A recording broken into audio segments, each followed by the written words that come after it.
नमस्कार साथियों, फिर से स्वागत है आपका एक और नई वीडियो में। जी हाँ साथियों, वह भारतीय मजदूर संघ अनुबंधित विद्युत कर्मचारी संघ के द्वारा वह एक नया पत्र भेजने का काम किया गया है। माननीय मुख्यमंत्री हरियाणा सरकार को पत्र लिखा गया है। वह जितने भी जो कच्चे कर्मचारी हैं, इन साथियों की डिमांड को देखते हुए वह भारतीय मजदूर संघ और अनुबंधित विद्युत कर्मचारी संघ वह लगा हुआ है। वह किस प्रकार से कच्चे कर्मचारियों को सुविधा दिवाने का काम किया जा इसका है, क्योंकि अभी वह पीछे से आपने देखा होगा कि हजारों की संख्या में साथी ऐसे थे जो ठेकेदारी प्रथा के तहत लगे हुए थे और बहुत ज़्यादा उनका शोषण हो रहा था। जैसा कि हमने आपको सुबह भी एक वीडियो के माध्यम से जानकारी दी थी, बस साथियों को ठेकेदारी प्रथा के तहत 8 से 10,000 रुपये मिला करते, लेकिन अभी साथी आगे हरियाणा कौशल रोजगार निगम में तो साथियों को भाई 18,000 से लेकर 23,000 रुपये सैलरी मिल रही है। जैसा कि हमने सुबह आपको वीडियो के माध्यम से जानकारी भी दी थी कि साथियों को अब दोबारा से ठेकेदारी प्रथा में अगर डाला जा रहा है, तो साथियों ने अपनी आप बीती बताई थी वह किस प्रकार से उनको कितना कितना नुकसान हो जाएगा। इतनी सैलरी उनकी कम हो जाएगी, यानी कि 10,000 का गैप हो जाएगा। तो इस प्रकार से वह ठेकेदार बहुत सारा शोषण कर रहे थे कच्चे कर्मचारियों का।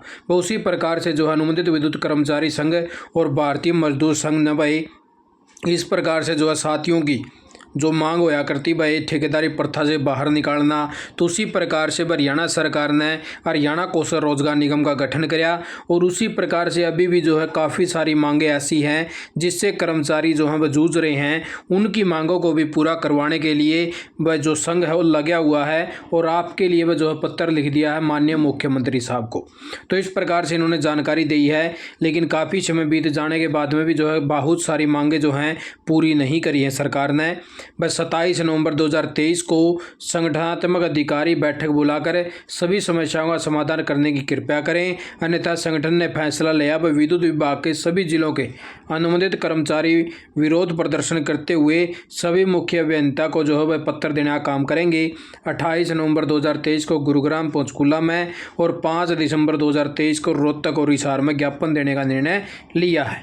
तो इस प्रकार से ये जो कॉपी है लेटर की, ये देख लीजिए 14 यानी कि भाई जो बड़े बड़े ऑफिसर हैं उनको भेजने का काम कर दिया है, जो चीफ लेवल तक के हैं साथियों। सीएमओ हरियाणा कौशल रोजगार निगम को भी लिख दिया है भाई, जो चीफ सेक्रेटरी साहब हैं यानी कि इनको भी लिख दिया है। तो सभी को पत्र जारी कर दिया है और इसके अंदर मांग रखी गई है साथियों भाई। एक तो जो मांग रखी गई थी यानी कि पीछे जो समझौता हुआ था HPGCL के तहत उसको पूरा करने के लिए मांग रखी है। और एक हरियाणा कौशल रोजगार निगम के जो रेटों में बढ़ोतरी हुई है भाई 6/9/2023 में पत्र जारी किया गया था सभी साथियों के लिए। उसमें जो वेतन की बढ़ोतरी करी हो 5% करी गई थी। अभी इन्होंने मांग करी है कि जो निगम रेट हैं उसमें 20% की बढ़ोतरी करने का काम किया जावे और जनवरी 2023 से लागू करी जावे, क्योंकि इन्होंने भाई सारा साल ही टपा दिया था। अभी 9वें महीने में सैलरी बढ़ोतरी करी है, इन्होंने जनवरी से लागू करनी चाहिए थी। बिजली विभाग में कार्यरत सभी विभाग आज कारण पार्ट टाइम कर्मचारियों को बोनस दिया जावे और बोनस पर पत्र जारी किए और उन अनुबंधित कर्मचारियों को शामिल नहीं किया गया है भाई, क्योंकि अब जो निगमों ने बोनस के पत्र जारी करे हैं उसमें अनुबंधित कर्मचारी नहीं आए हैं भाई। और उससे आगे वह जो एलएम है इनके लिए भी पॉलिसी में शामिल करने के लिए बोलिया है। और 58 साल की उम्र में रिटायर होने वाले अनुबंधित कर्मचारियों को ग्रेजुएटी का लाभ दिया जावे। सभी अनुबंधित कर्मचारियों को विभाग रोल एच कारण पार्ट टाइम को LTC का लाभ मिला है। रिस्क अलाउंस भी देना पड़े, यानी कि रिस्क अलाउंस भी दिया जावे।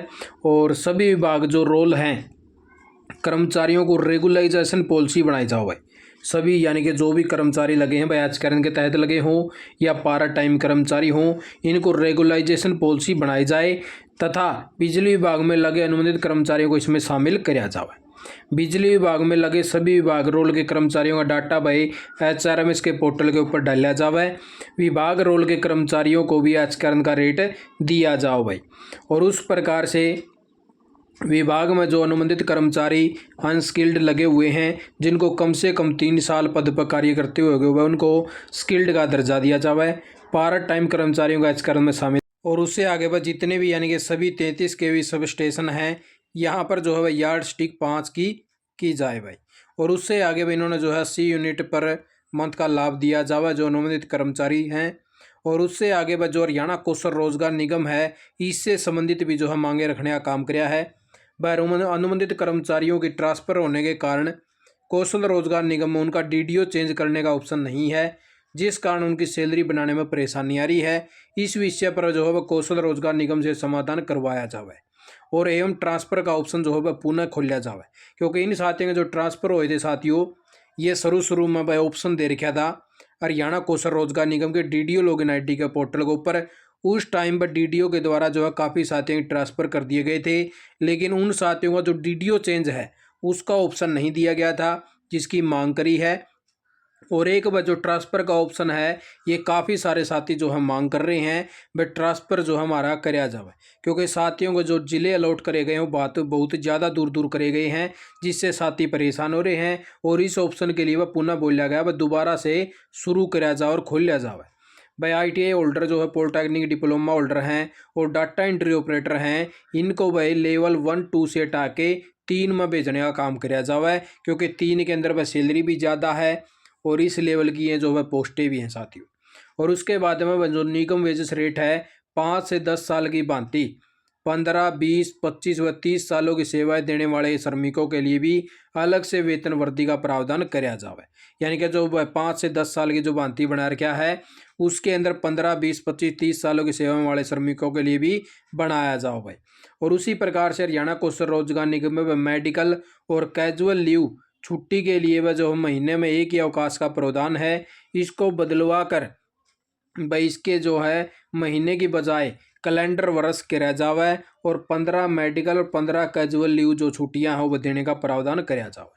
हरियाणा कौशल रोजगार निगम में डेट ऑफ ज्वाइनिंग गलत होने के कारण बहुत सारे EPF है, ESI है, LWF का लाभ नहीं मिल रहा। इन समस्याओं के समाधान के लिए प्रत्येक अनुबंधित कर्मचारी को पंचकूला एचकरण कार्यालय में आना पड़ता है। आपसे निवेदन है डेट ऑफ ज्वाइनिंग की ठीक करवाई जाए, तो इन समस्याओं के समाधान के लिए वह DDO सत्र व जो इसका प्रावधान कराया जाए। हरियाणा बिजली निगम में कार्यरत एचकरण के कर्मचारियों को उनके अनुभव के आधार पर वेतन नहीं मिल रहा। आपसे निवेदन है ज्वाइनिंग तिथि के अनुसार अनुभव का लाभ दिया जाए। और एक बार साथियों जो 5.5 नंबर पैरा था इसको भी दोबारा से लागू करवाने के लिए बोला है, क्योंकि पीछे से हरियाणा सरकार ने पैरा हटा दिया था, जिसके तहत साथियों की जो सैलरी है वह लेट हो रही है। और जो पेनल्टी का प्रावधान था वो भी हटा दिया था, वह पेनल्टी अब जो है नहीं लगेगी जो अधिकारी हैं उनको। तो इस प्रकार से इसको जो है दोबारा लाने के लिए बोला है। और सब अनुबंधित कर्मचारियों को EPF का जो कंट्रीब्यूशन है वो 15,000 की बजाय वह पूरा वेतन पर कराया जावे, क्योंकि अभी जो है 15,000 की सैलरी के ऊपर कट होते हैं आपके 1800 रुपये। ठीक है, तो इन्होंने बोला हुआ पूरी जो सैलरी मिला उसको ऊपर कट कराया जावे। और HV पैनल में SSC के पद पर कार्यरत अनुबंधित कर्मचारी पोस्ट एचकरण में नहीं है, इसलिए इन्हें भी जो है पुनः अपलोड करने का काम कराया जावे। तो इस प्रकार से साथियों ये जो मांगे हैं ये बिजली कर्मचारियों पर ही नहीं, अगर ये पूरी करता है डिपार्टमेंट तो ये आल जो है जितने भी हरियाणा कौशल रोजगार निगम के तहत जिस भी डिपार्टमेंट के अंदर कर्मचारी लग रहे हैं उन सभी को जो है लगभग मिलने का काम होगा साथियों। ऐसा नहीं है भाई ये बिजली के कर्मचारियों कुछ मांगे करी हैं तो ये सिर्फ बिजली विभाग के लिए हैं, ये सभी कर्मचारियों के ऊपर लागू होंगे जैसे अगर डिपार्टमेंट मान जाता है और हरियाणा कौशल रोजगार निगम इन मांगों को पूरा करता है। तो उसी प्रकार से जो है मांग पत्र भेजा गया है हरियाणा सरकार को और हरियाणा सरकार से मांग रखी गई है भाई इस प्रकार से जो है कर्मचारियों की ये भी मांगे हैं जो पूरी करनी चाहिए। तो इस प्रकार से हम जो हरियाणा सरकार से भी रिक्वेस्ट करांगे और भारतीय मजदूर संघ को हम बसलाम करा। हाँ, जो अनुबंधित विद्युत कर्मचारी संघ है जो कच्चे कर्मचारियों की प्रत्येक पॉइंट को देखते हुए जो है मांग बार बार कर रहा है और उसी प्रकार से जो इनको पूरा करवाने का काम भी कराया जाएगा। आप साथ वीडियो देखिए, आपका बहुत बहुत धन्यवाद। जय हिंद, जय भारत, जय हरियाणा।